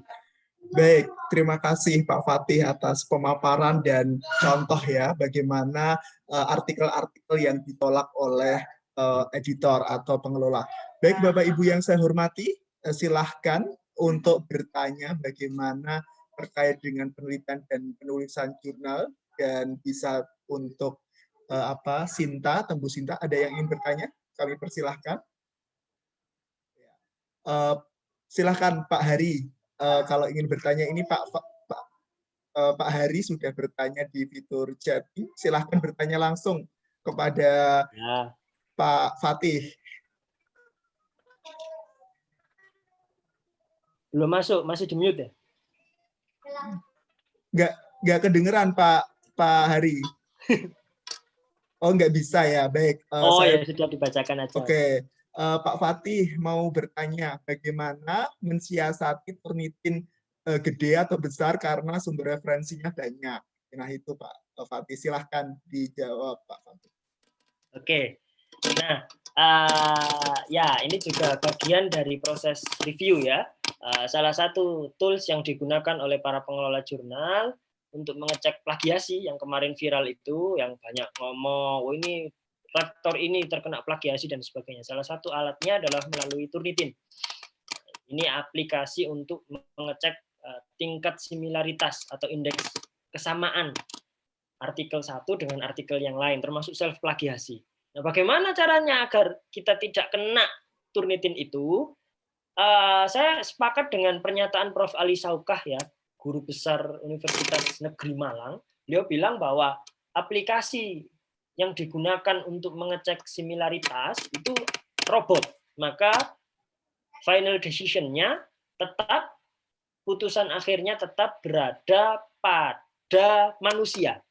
Jadi kalau pertanyaannya Pak Hari adalah bagaimana caranya mengatasi Turnitin yang gede karena jumlah referensi atau citasinya banyak, maka seharusnya kalau sudah disitasi, sudah ada citasinya, manusia, editornya yang mengecek itu meloloskan. Kecuali memang tidak ada citasinya. Nah, baru harus kemudian dilakukan beberapa cara. Kalau tidak disitasi, yang pertama jelas harus ditambahkan citasi. Yang kedua, dilakukan parafrase. Gimana caranya? Nah, ini kalau saya juga tidak terlalu handal. Ada tim saya yang memang handal untuk itu. Tapi saya tidak akan promokan di sini. Kami pernah menerima, Pak Hari, itu 67%. Saat awal-awal mengelola jurnal itu, tahun 2018. 67%. Dan arahan pimpinan, ini harus terbit. Nah, kami nggak mau itu angka sebesar itu, dan mengembalikan ke author juga tidak mungkin karena authornya sudah sangat lama menunggu gitu. Kesalahan kami tidak segera publish waktu itu karena transisi kepengurusan. Akhirnya kita lakukan parafrase sampai 3 atau 4 kali cek lagi di Turnitin dan dapatnya 18% kalau nggak salah dari 67%. Parafrase itu mengubah beberapa kata atau kalimat tanpa mengubah makna intinya. Kayaknya Pak Hari juga sudah tahu ya kalau kayak gitu ya. Kecuali undang-undang, kecuali ayat-ayat suci di kitab atau buku suci pedoman ajaran agama masing-masing gitu ya, itu tidak bisa dirubah gitu ya, bahaya itu, merubah wahyu Tuhan itu bahaya. Nah, maka kalau kenanya seperti itu biasanya editornya juga paham kok. Editornya paham, oh ini sudah disitasi. Kecuali memang tidak ada citasinya, caranya ditambahkan citasi. Cara yang kedua adalah diparafrase. Selain 2 cara itu, saya sempat menemukan kemarin itu tahun 2020 akhir itu saya uring-uringan dongkol dengan author yang awal masuk itu 12%. 12 atau 15%, saya agak lupa. Tetapi begitu selesai revisi, kita template, itu ternyata yang dilakukan oleh author adalah melakukan hidden text. Ini jangan ditiru, ini buruk sekali. Akhirnya kami blacklist author tersebut, termasuk institusinya. Saya tidak mengeluarkan surat, tetapi saya taruh di daftar blacklist. Author tersebut kita blacklist, minimal 5 tahun.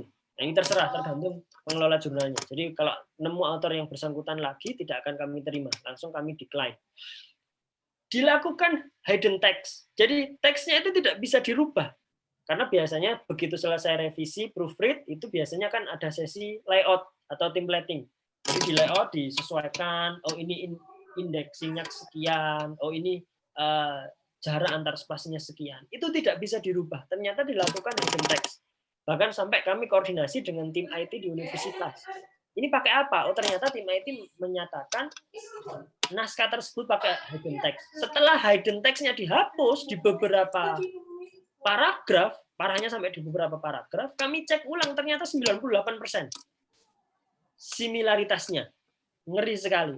Alhamdulillah kecolongan dan ketahuan sebelum dipublish, langsung kita tolak, kita berikan bukti, dan author tidak bisa ngomong apa-apa, bisanya cuma mohon maaf, ya sudah kita sampaikan tidak akan kita terbitkan, dan kita bilang akan kena penalti blacklist dari kami karena tidak jujur. Jadi editor juga harus berhati-hati dalam kasus ini. Bahkan tulisan saya di Kompas waktu itu tentang polemik plagiarisme akademik itu, saya bilang kalau ternyata terjadi adanya plagiasi, tidak hanya penulis, tidak hanya institusi, tapi kalau perlu pengelola jurnalnya juga harus kena. Kenapa? Berarti dia abai dengan hal-hal yang seperti itu. Gitu ya. Karena saya hampir pernah semua seperti itu, sempat dikomplain juga ada author yang sudah publish, terus ternyata terbukti menjiplak beberapa persen dari disertasinya orang. Saya kasih blacklist juga, saya take down artikelnya, saya reverse, authornya saya kasih penalti, saya kasih blacklist. Jadi kejadian seperti itu jangan ditiru, gitu ya. Mentang-mentang pengen penting Sinta 2, wah segala cara dilakukan, hati-hati. Editor tidak kalah canggih dengan author, gitu ya. Itu setidaknya sekedar curhat saja, Pak Hari. Saya kembalikan ke moderator. Baik Pak, ini ada pertanyaan lanjutan dari Pak Hari juga, tapi banyak kejadian Pak, citasi kita banyak, yang kena Turnitin adalah referensinya baik di footnote maupun daftar pustaka, terus disuruh revisi lagi. Gimana Pak Fatih kira-kira? Ya dihapus saja.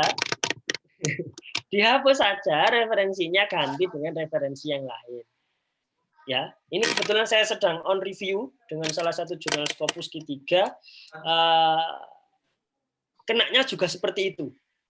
Ini ngerinya dia mintanya 2%. Minta 2%, Scopus Q3. Jurnal Scopus Q3, nggak di Indonesia, di luar. Mintanya 2%. Saya sampai pikir-pikir, wah 2% ini gimana caranya?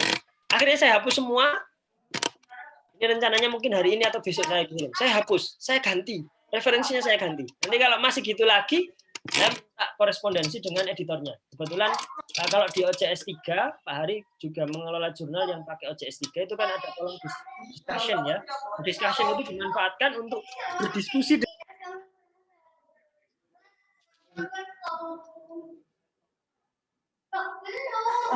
Segala cara sudah kita lakukan,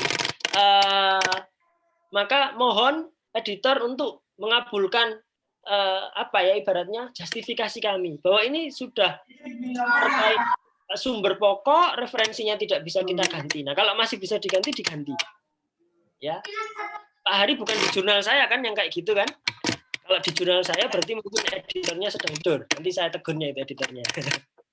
Karena final decision memang di editor ya, editor in chief terutama. Jadi dari reviewer, awalnya editor in chief ke editor, editor ke reviewer, reviewer balik lagi ke editor in chief. Final decision-nya di editor in chief. Kalau di jurnal saya nanti coba saya tegurnya, disampaikan editornya namanya siapa. Kalau editor tidak pakai blind review, reviewer saja yang blind review. Itu mungkin. Ya, baik, terima kasih Pak Fatih dan Pak Hari. Pertanyaan selanjutnya dari Pak Wisnu. Dipersilahkan untuk bertanya langsung Pak Wisnu. Ya. Baik, terima kasih Pak An. Selamat sore Pak Fatih. Sore Pak Wisnu. Ya, saya kira pertemuan ini pertemuan yang sangat menggembirakan Pak ya. Kita bisa mendapatkan pandangan bagaimana kita supaya bisa artikel kita masuk ke jurnal yang terakreditasi Sinta 2 begitu. Ini ada satu pertanyaan dari dosen sebetulnya Pak ya. Jadi beliau ini sudah submit ke jurnal Pak ya, Sinta 2 juga. Hanya sudah 6 bulan ini kok in review terus ya. Begitu kira-kira Pak. Nah, sebetulnya si dosen ini sudah bertanya Pak kepada editornya. Ini di-reject atau diterima? Kalau di-reject, segera di-reject, bisa kita pindah ke jurnal yang lain. Tapi nggak dibalas secara terbuka begitu Pak ya, hanya disuruh menunggu begitu. Hanya kok udah 6 bulan begitu loh. Nah, sebetulnya praktek seperti ini apakah memang sering terjadi Pak? Jadi status kita lama and review-nya begitu. Nah, mohon bisa sharing Pak, mungkin pengalaman Bapak, mungkin mengelola jurnal Bapak, atau Bapak ketika submit ke jurnal yang bersinta 2 itu kondisinya seperti ini ya. Demikian Pak Fatih, terima kasih banyak. Ya. Terima kasih, dipersilahkan Pak Fatih. Ya, baik. 6 bulan masih relatif singkat ya Pak. Saya pernah 1 tahun sampai bulan ke-13. Akhirnya saya declare, saya email ke pengelola dan juga akun jurnalnya. Saya declare bahwa saya tarik artikel tersebut. Karena kalau sudah setahun, bahkan punya saya bukan in review, waiting assignment, tidak diapa-apain 1 tahun. Dan ini jurnal Sinta 2 bereputasi punya PTN besar di Indonesia. Ya, punya PTN besar. Maka praktek-praktek seperti ini banyak sekali, entah karena pengelolanya kebanyakan artikel masuk, atau mohon maaf, ada praktek KKN mendahulukan koleganya. Saya sangat tidak sepakat. Ada seperti ini ya. Saya sangat tidak sepakat. Bahkan saya di beberapa forum itu ngomong, harusnya akreditasi Sinta itu sama kayak Scopus. Scopus itu kan bisa discontinue kapanpun. Tahun ini misalkan jurnal A terakreditasi Scopus, bulan depan itu bisa discontinue. Kalau pengelolanya tidak transparan, tidak terbuka dalam melakukan proses peer review. Nah, saya ngomong itu, harusnya jurnal Sinta juga seperti itu. Ditambah saja SDM itu ngambil volunteer. Karena setahu saya di Scopus, CSAB ya, author board-nya yang bagian mereview itu mereka juga tidak dibayar. Mereka memang berdasarkan kepakaran saja, volunteer. Saya bilang itu, tapi kayaknya yang bermain, mohon maaf, ini kampus-kampus besar yang jurnalnya sudah mapan. Mereka nggak mau dong diusik. Tanpa saya harus menyebut nama. Saya pernah Pak, kampus besar. 13 bulan akhirnya saya tarik. Saya perbarui datanya, saya submit ke jurnal yang lain. Kalau hanya 6 bulan dan statusnya in review masih memang harus masih bersabar gitu ya. Ini in review, berarti ada kesempatan kemungkinan untuk terbit. Cuma masih menunggu waktu gitu ya, karena memang load faktornya sangat tinggi. Jurnal-jurnal Sinta 2 itu hampir seminggu sekali minimal itu pasti ada 1 artikel yang masuk. Bahkan saya sempat setelah terakreditasi Sinta 2 itu setiap hari ada artikel, satu gitu, setiap hari. Nah, kalau seperti itu memang harus ada kejelasan juga, apalagi kalau memang pengelolanya bilang sabar ya gitu. Nah, kalau mau autornya itu kalau memang sudah nggak sabar ya di-declare saja, saya tarik. Ya, saya sudah 2 atau 3 kali seperti itu, termasuk di jurnal hukum kampus besar yang sudah terindeks Scopus. Saya tarik, waktu itu belum Scopus, yang bersangkutan belum Scopus, saya tarik. Dan langsung statusnya dirubah, ternyata in archive. Jadi sudah ditolak beneran sama yang bersangkutan. In review juga statusnya. Saya nggak sabar, ini kelamaan ini. Harusnya bisa segera terbit. Karena mungkin kebutuhan kita kan beda-beda ya, Bapak Ibu. Ada yang mungkin untuk kepangkatan, ada yang sebagai luaran penelitian, gitu ya. Ada yang sebagai syarat untuk lulus dan sebagainya. Boleh sebenarnya berkorespondensi asal tidak menteror ya, mengejar-ngejar editor itu juga nggak bagus. Nanti risih. Jangan-jangan dijadikan in review 6 bulan, itu karena tiap hari ditanyain, Pak, gimana status saya? Pak, ini gimana? Itu juga nggak etis gitu ya. Nah, memang kalau mau harus ada sikap. Kalau editornya atau editorial board-nya mengghosting, ya ini kemarin kan yang lagi viral istilah di ghosting. Hilang, nggak ada kabar, di-reject atau diterima ini. Maka kita harus yang mengambil sikap. Saya tidak mau melanjutkan proses review. Saya tarik, saya terbitkan di tempat lain. Tapi tidak semua jurnal seperti itu. Coba Bapak Ibu bisa ngecek, ada beberapa jurnal yang sudah secara jelas menjelaskan proses review sampai terbit. Misalkan jurnal Lentera Hukum, punya Fakultas Hukum Universitas Jember. Itu di halaman utamanya, di webnya ditulis bahwa proses peer review kurang lebih 90 hari. Dan saya membuktikan betul. Saya sudah pernah submit di sana, proses review itu ada 3 kali. Jadi review dari editor, review dari 2 double blind review. Dan itu nggak sampai 90 hari. 1,5 bulan alhamdulillah terbit. Ya, jadi itu bagus sekali. Nah, coba cari jurnal-jurnal yang seperti itu. Memang berbahaya kalau sudah 6 bulan, apalagi punya saya 13 bulan itu, datanya kan sudah nggak update. Datanya sudah nggak update, apalagi kalau misalkan nulis tentang COVID ya, jumlah pasien COVID sekian gitu. 6 bulan yang lalu dengan hari ini sudah beda. Ya, 6 bulan yang lalu belum ada Sinovac, belum ada AstraZeneca dan sebagainya. Sekarang sudah ada. Nah, itu beda lagi. Nanti novelty-nya nggak keluar. Nanti kontribusinya sudah nggak relevan. Maka antara editor dan author harus keduanya sama-sama punya standing position yang jelas. Sudah, saya nggak mau di PHP, saya nggak mau di ghosting nih. Sudah 6 bulan saya tarik ya. Nah, gitu. Jangankan punya kampus, Pak. Mohon maaf, saya sudah nunggu sejak Juli punya kementerian. Saya tidak menyebutkan jurnalnya.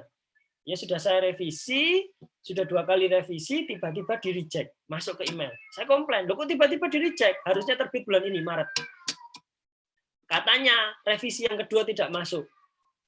Ya, ternyata betul, revisi yang kedua tidak masuk. Akhirnya saya bilang, ya sudah saya tarik artikel saya. Gitu. Harus ada sikap ya, keberanian sikap antara author juga dengan editor. Terima kasih, saya kembalikan ke moderator. Baik, Pak Fatih, terima kasih. Bapak Ibu dosen yang saya hormati, berhubung waktu sudah menunjukkan pukul 5:05 PM, acara pada hari ini kita akhiri. Mungkin sepatah kata, 2 patah kata dari Pak Fatih, closing statement untuk penyemangat kita bersama supaya Bapak Ibu dosen di UIB bisa tembus paling tidak Sinta 2 karena angka kreditnya tadi 25 ya, jadi kalau di Javung tinggi sekali. Kami persilahkan, Pak. Ya, closing statement, kalau saya sih biasanya memang selalu melihat pergerakan di akun Sinta atau Google Scholar. Jadi kita boleh iri, Bapak Ibu, dalam hal publikasi ilmiah. Harus iri, agar tidak tertinggal. Saya jujur iri dengan jumlah citasinya Pak Hari, itu sudah mencapai 240. Ini saya coba terus menulis agar banyak disitasi. Jadi targetnya memang harus ada target. Saya ketemu dengan beberapa dosen itu yang target tulisannya setahun itu bisa 30 atau 40 artikel. Nah, bayangkan kalau kita jangan banyak-banyak lah, sebulan 1 artikel saja, nulis saja, belum publish, nulis saja.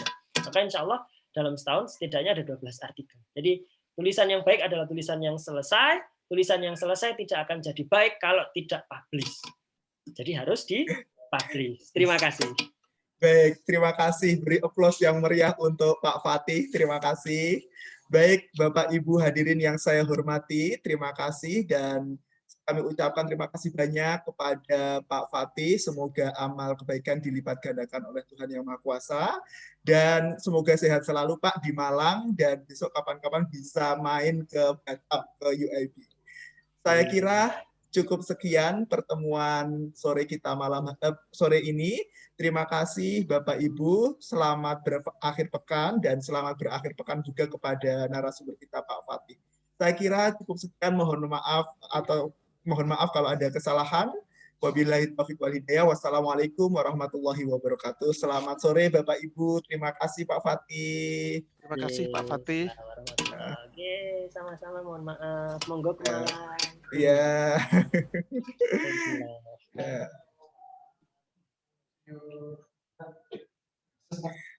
Baik Bapak Ibu, izin live.